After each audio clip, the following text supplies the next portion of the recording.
Now that we have confessed our sins, I'll try to save you from another one.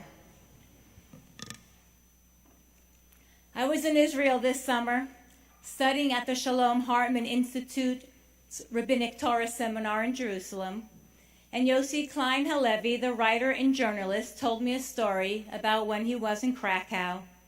And there he met a young American Jewish woman who had decided to spend some time living in Poland. And when he told her he was Israeli, she threw her hands up in the air and said, "I just can't deal with Israel."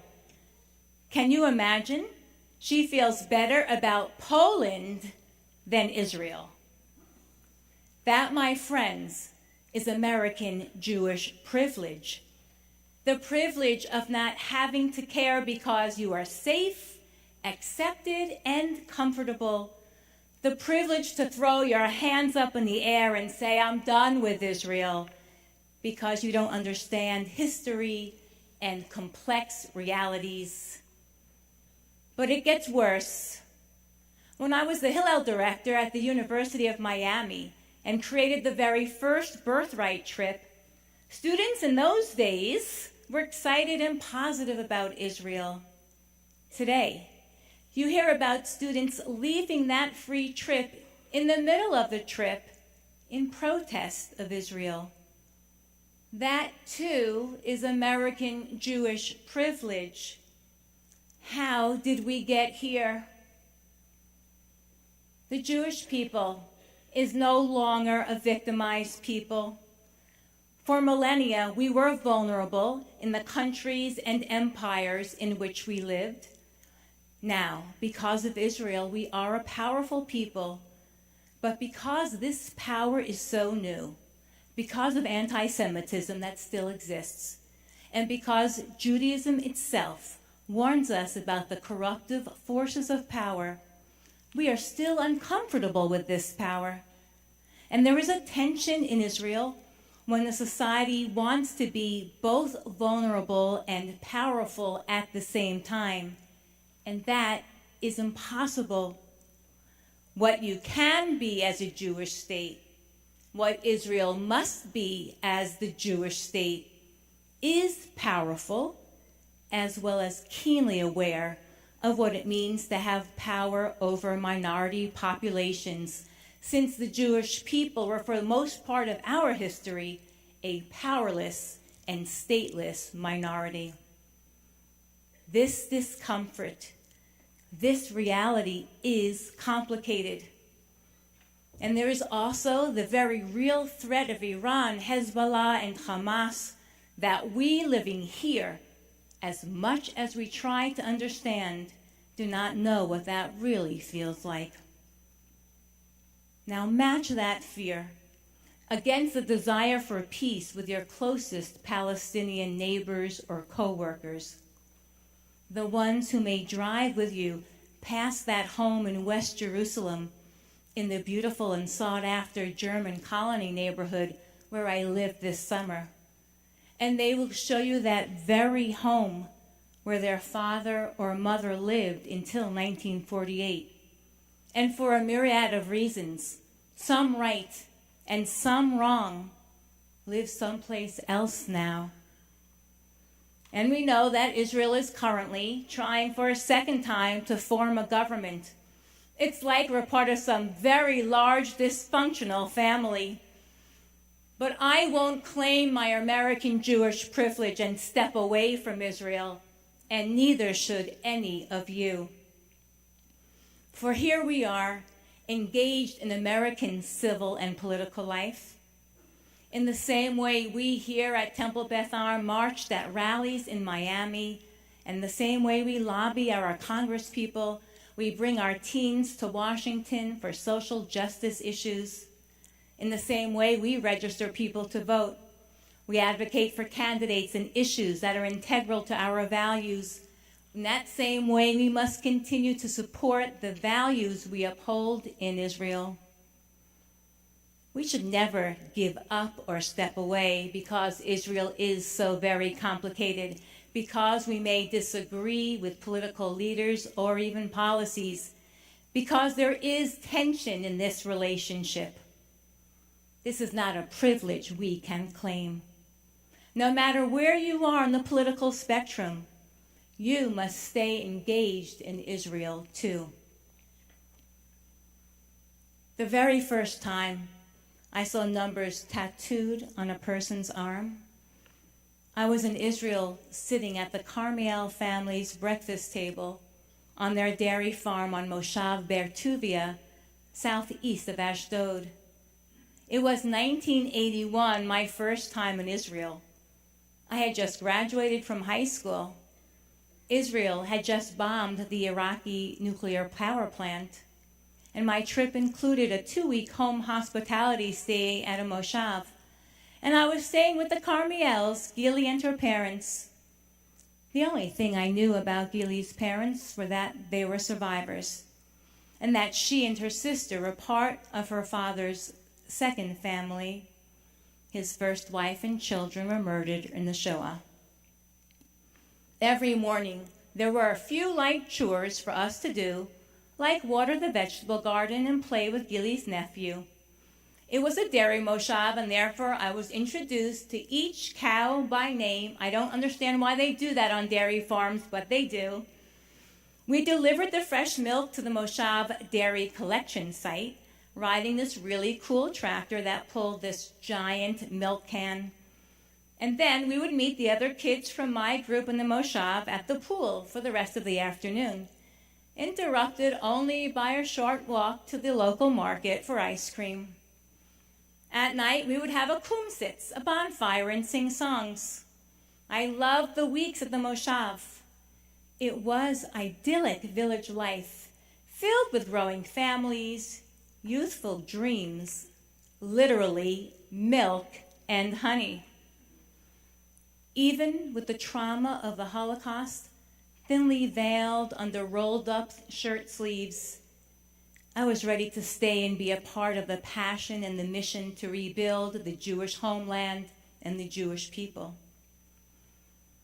One of our Israeli counselors saw my exuberance one day and warned me, "Jamie, Israel is not just dancing hora in the wheat fields."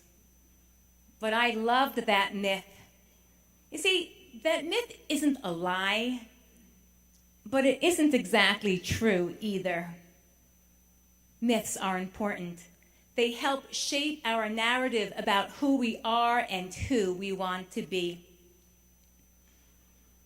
If you have been to Israel, I want you to remember for a moment your first visit to the Kotel, the Western Wall in Jerusalem. What did you do? Most people write a little note to God. On a small piece of paper, we write our most important hopes, needs, and desires. We inscribe prayers for health, love, and prosperity. And then, what do we do with that note?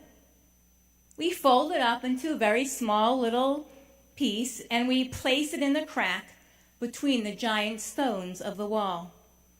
And when you go to the wall, you can see stuffed into those cracks thousands of notes written to God.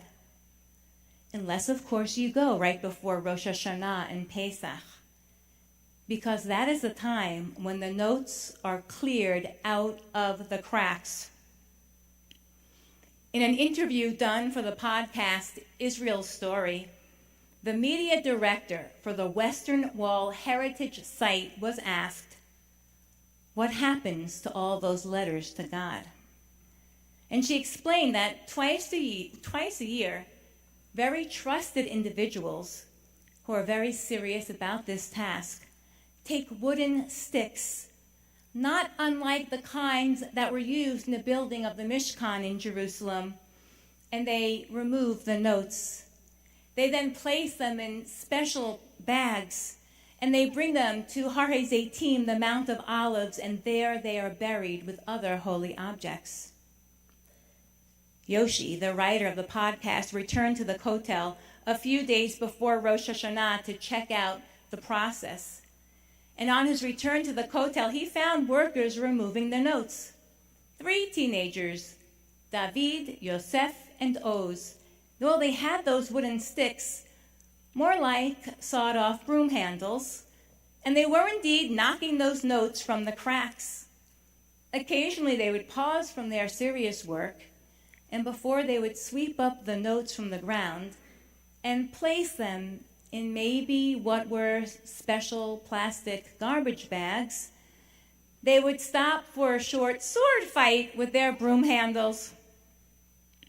When Yoshi asked David, 18 years old, if he had been trained to remove the notes, he said,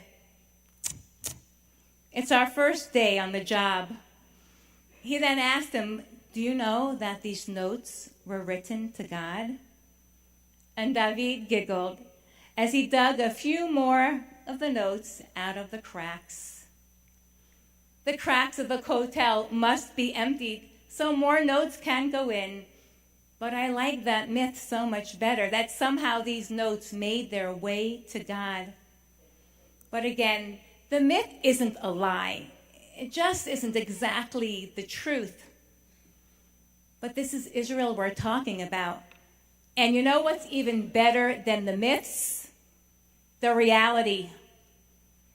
As a young person, the miracle of Israel's existence was all I needed, and I was all in. As more mature people, we need to know and celebrate the ways in which Israel grapples with its complex realities, and therein lies her greatness.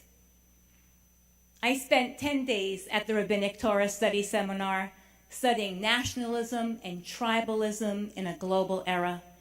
With scholars from all streams of Judaism, we addressed the many realities of building and sustaining a Jewish state, protecting its citizens from external threats, gathering refugees, gaining sovereignty over a population that wants its own self-determination, and deciding which Jewish values should guide that state.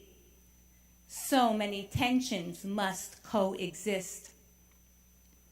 In Genesis chapter 12, we read, "Lech lecha me'artzecha u'memoladetecha u'mebeit avicha el ha'aretz asher areka."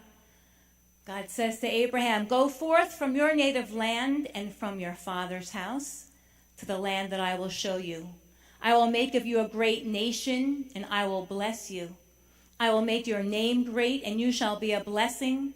I will bless those who bless you, and curse him that curses you, and all the families of the earth shall bless themselves by you."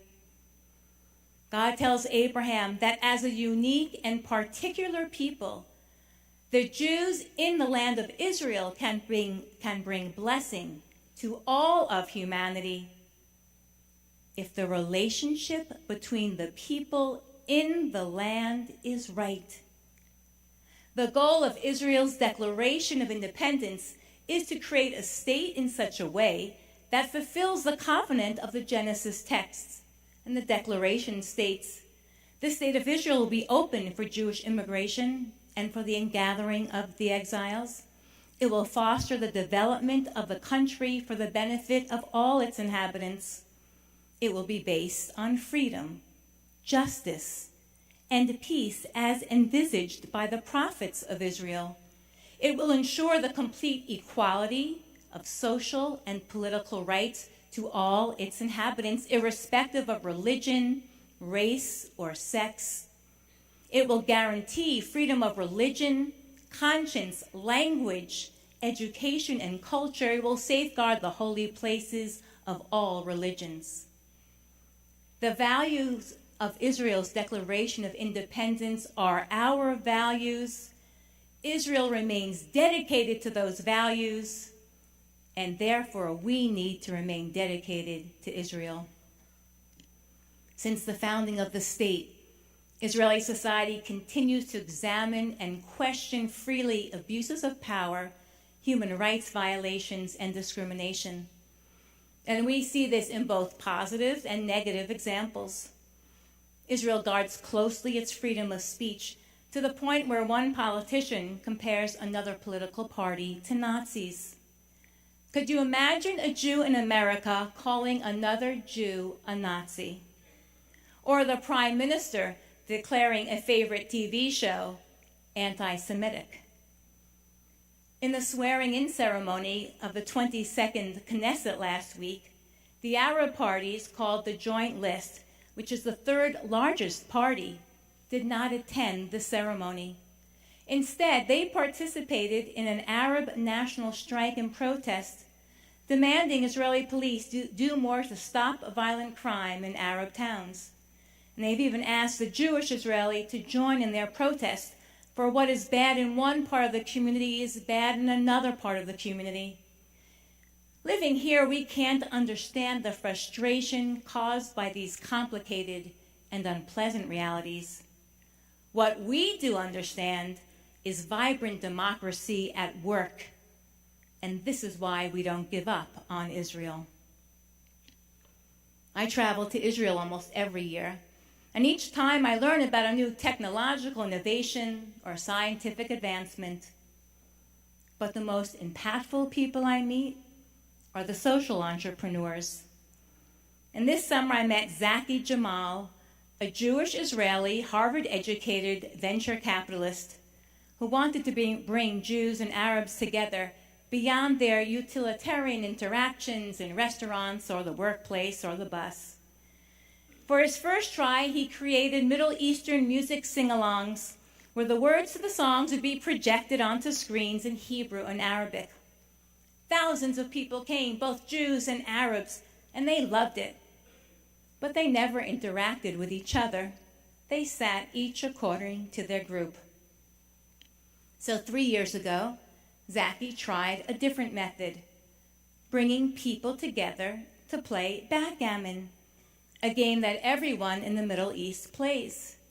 He thought, maybe I can bring people together to do something that they would naturally be doing anyway, but now with each other.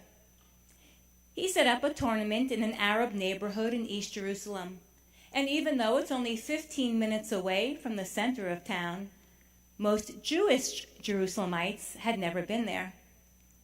And since he started his tournaments, there have been over 40 tournaments with 10,000 people participating. What else do we know about games? Games and play help develop empathy. For hearing someone's story can change your perspective, make you less suspicious of the other, and let you see another person for who they are, not just what you think they represent. People like Zaki and the backgammon players who join him create community where there is isolation and suspicion. For Israelis and Arabs creating social change, we can't back away from Israel. For our last Shabbat in Israel, we went up to our friends north of Haifa, where Alex had once lived. And Mark and Marina are always interested to hear about what I'm learning. They good-naturedly put up with my American optimism when I enthusiastically share with them the findings of a certain scholar or a thesis of a particular journalist. And then, after listening, they give me the standard Israeli answer. Oi, Jamie, you don't understand.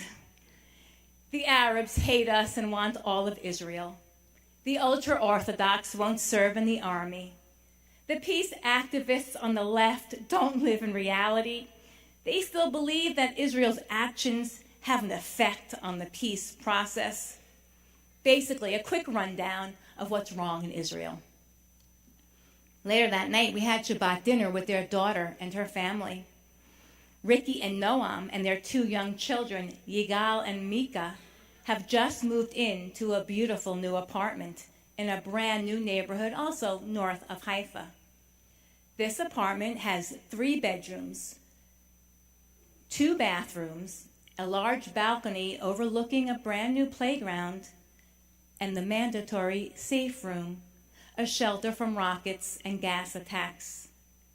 The safe room has a heavy steel door, cement-reinforced walls, no windows, and a special ventilation unit. And as the adults looked somberly, The kids loved that now they had their first time ever very own playroom. In typical Israeli fashion, the apartment looked like an IKEA showroom, with touches of Middle Eastern decor picked up in the Druze villages around Haifa. In this new neighborhood, they tell me, it will be a mixed neighborhood, Jewish and some Arabs. When Mika starts kindergarten in September, there can be Arab children in her class, I ask? And if nobody teaches Mika that she is supposed to hate the Arab children, and if nobody teaches the Arab children that they are supposed to hate Mika, well, they could be friends? Maybe. Why not? The mom answered. But then my friends answered me, Oi, Jamie, it's complicated here. Chevre, friends, Israel is complicated, and the situation will not be getting simpler anytime soon. There are American Jews who take the easy way out and turn their backs on Israel, both young and old. But those aren't the Jews here of Temple Beth Am, for we are the Jews who listen and ask questions. We are the Jews who discern nuance and unravel myths. We are the Jews who stand with our brothers and sisters, the ones who create, sustain, and protect the only Jewish homeland in the world. So the next time that you're at the Kotel, and I hope it's soon, write a few notes to God and fill the cracks of the wall with prayers of hope. And if you by chance happen to see David, the wall cleaner, thank him for a job well done. Ken Yeratzon, may this be God's will for us. Amen.